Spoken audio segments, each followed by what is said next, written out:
बिस्मिल्लाहिर्रहमानिर्रहीम अस्सलाम वालेकुम दोस्तों, उम्मीद है आप सब खैरियत से होंगे।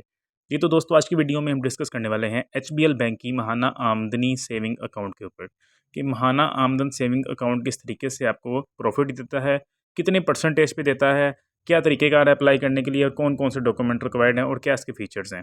मुकम्मल तफसील आपको बताऊँगा इस वीडियो में। अगर आप चैनल पर न्यू हैं तो काइंडली चैनल को सब्सक्राइब कर लीजिए ताकि न्यू वीडियोज़ आप तक बआसानी पहुँचते रहें।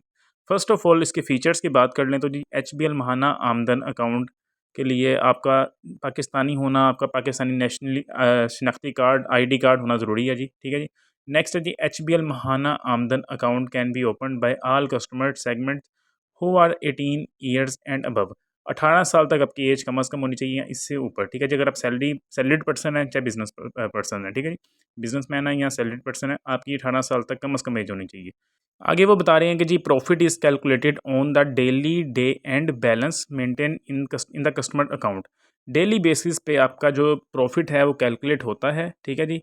आपके अकाउंट में वो ट्रांसफ़र नहीं करते लेकिन बैक एंड पे वो बैलेंस मेंटेन कर रहे होते हैं, ठीक है जी। आगे वो बता रहे हैं कि जी profit is credited monthly in the account on the first day of every month. Daily basis पे आपका प्रॉफिट कैलकुलेट होता है, हर मंथ के एंड पे उसको टोटल करके नेक्स्ट मंथ की फर्स्ट डेट को आपके अकाउंट में आपका प्रॉफिट ट्रांसफ़र कर दिया जाता है। आगे वो बता रहे हैं कि there is no minimum balance requirement. कोई शर्त नहीं है कि जी मिनिमम इतना बैलेंस आपके अकाउंट में होना चाहिए या इतना नहीं होना चाहिए। कोई बैंक की तरफ से आपकी कोई रिस्ट्रिक्शन नहीं है। आगे वो बता रहे हैं कि there is no initial deposit requirement. ये नहीं है कि जी आप इतने से स्टार्ट करें, 1000 से करें, 1 लाख से करें, 2 लाख से करें, आपकी अपनी चॉइस है, जितनी मर्ज़ी अमाउंट से अपना डिपॉज़िट कर सकते हैं, स्टार्ट कर सकते हैं, ठीक है, सेविंग अकाउंट। आगे वो बता रहे हैं जी कि first cheque book of 10 leaves will be free upon customer request. आपकी जो पहली चेक बुक होगी वो फ्री दी जाएगी बैंक की तरफ से। फिर उसके आगे वो बता रहे हैं जी जो डेबिट कार्ड होगा आपका वो भी 1 साल तक फ्री ऑफ कॉस्ट होगा, उस पे कोई चार्जेस नहीं होंगे। नेक्स्ट ईयर से जो है ना 1 साल के बाद आपके उस पे चार्जेस स्टार्ट होंगे, ठीक है जी। ना चेक बुक के कोई चार्जेस हैं, ना ही आपके डेबिट कार्ड पे, पेपाल पे कोई चार्जेस होंगे। ये फ्री ऑफ कॉस्ट होगा 1 साल तक के लिए। अब आगे मैं बात कर लेता हूँ, आपको दिखा देता हूँ, मैंने चार्ट ओपन कर लिया है। महाना एचबीएल महाना आमदन का अगर आप चेक कर लें तो ये आपके सामने है कि जी 1 लाख तक अगर आप इन्वेस्ट करते हैं, 1 लाख के दरमियान अमाउंट, तो उस पे आपको 12.25% जो है वो प्रॉफिट दिया जाएगा। फॉर एग्ज़ाम्पल आप 10,000 करते हैं, 50,000 करते हैं, जितना भी लाख के दरमियान में उस पे आपको इतना प्रॉफिट होगा। 1 लाख से 30 लाख तक के दरमियान अगर आप इन्वेस्ट करते हैं सेविंग अकाउंट में, तो उस पे आपको 12.50% के हिसाब से प्रॉफिट दिया जाएगा मंथली बेसिस पे, ठीक है जी। नेक्स्ट वो बता रहे हैं कि 30 लाख से अगर 50 लाख के दरमियान आप किसी भी कोई भी अमाउंट आप जमा करवाते हैं, सेविंग अकाउंट ओपन करते हैं, तो उस पे आपको 12.75% प्रॉफिट आपको मंथली बेसिस पे दिया जाएगा। और एंड पे वो बता रहे हैं कि जी 50 लाख से अगर अबव या 50 लाख या इससे अबव जितनी भी अमाउंट आप जमा करवाते हैं अपने अकाउंट में, तो उस पे आपको 13% के हिसाब से आपको प्रॉफिट हर मंथ आपके अकाउंट में दिया जाएगा।